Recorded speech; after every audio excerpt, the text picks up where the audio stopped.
Tropa ko bumili ng gamot dahil may ubo. Hindi na namin kung effective tong gamot na binili namin. Ano ba sa'yo, kuya? 25 siya.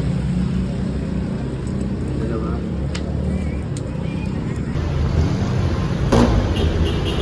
Safe naman yan pre kasi may naitabi akong dalawa nun. Para kali rin yun, kaso nga lang yung sa'yo ata yung naibenta ko kasi ang bala ko nun, di ba meron na tayo. Tayo palilaging so ang mangyari doon, siguro naibenta ko yun, hindi ko naitabi. Ang mangyari doon, yung reserve ko na dalawa, yung isa doon, yun yung safe.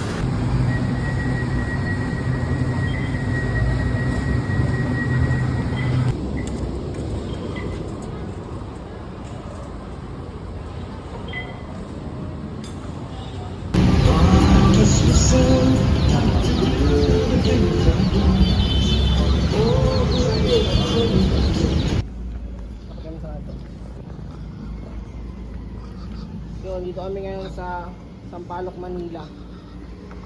Kahanap kami ng supplier para sa panibago naming negosyo. So may napagtimbre na dito daw sa Sampaloc, Manila yung source. So hahanapin namin siya ngayon. Dito kami, lalakad-lakad kami ngayon sa Sampaloc, Manila. Okay.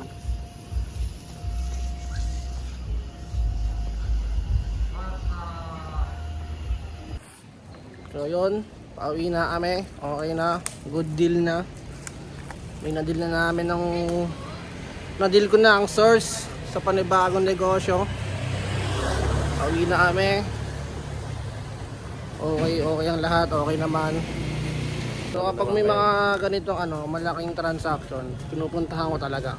Para sa akin malaki kasi bago pa lang din ako nila. Pero sa akin nag-uumpisa yung mga ganitong transaction, pupuntahan ko talaga para okay yung usapan, walang bakit kasi kapag online lang, messenger lang maganda yung personal talaga para makikita mo yung quality, hindi ka lolokohin, may malinis na usapan. Malayo yung walk trip na naman. So walk trip na kami, mga 2 kilometers papuntang LRT pauwi. So ayun, nauwi na.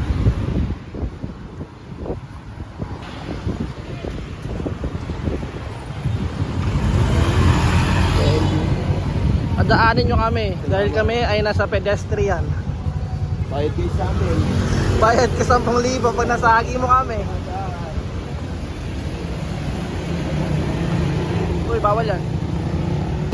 Pero talaga pag Sunday walang traffic. Okay.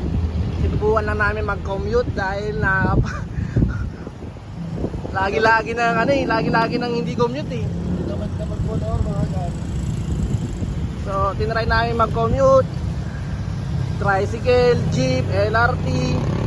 Alam mo bago sa Pinas ngayon lang ulit ako pag-tricycle. Kaya magka-tricycle ulit kami. Mas lakad-lakad. Kasi baka sa susunod hindi na tayo makapag-tricycle par, no? Okay.